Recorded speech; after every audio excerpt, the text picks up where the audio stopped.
Hello, my friends. Thank you very much for switching on this brief moment of me sharing a little bit about what I feel the good news is saying to me today, because the gospel is always good news. And the good news today is that we are not left to fend for ourselves, but we have a shepherd that can guide us to springs of living water. We are in the hands of Jesus, and in the hands of Jesus we are safe. We have a shepherd that shed his blood for us, and we have washed our hearts in the blood of the Lamb.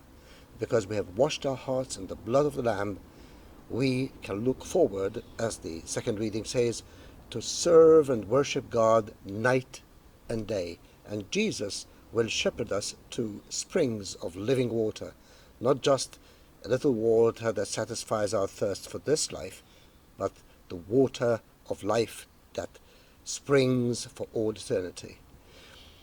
I would like to just highlight the last sentence of the first reading we had today. The scenario was that the apostles went to preach and they were eventually expelled from the city.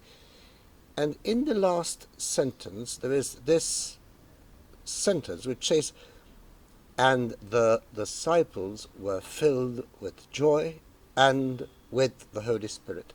Irrespective of whether they were successful or not, the disciples were filled with joy and with the Holy Spirit. And this is what we are being invited today, to let our lives be filled with the Spirit of joy, the Spirit of God. It's the living water that the great shepherd of our souls gives to us.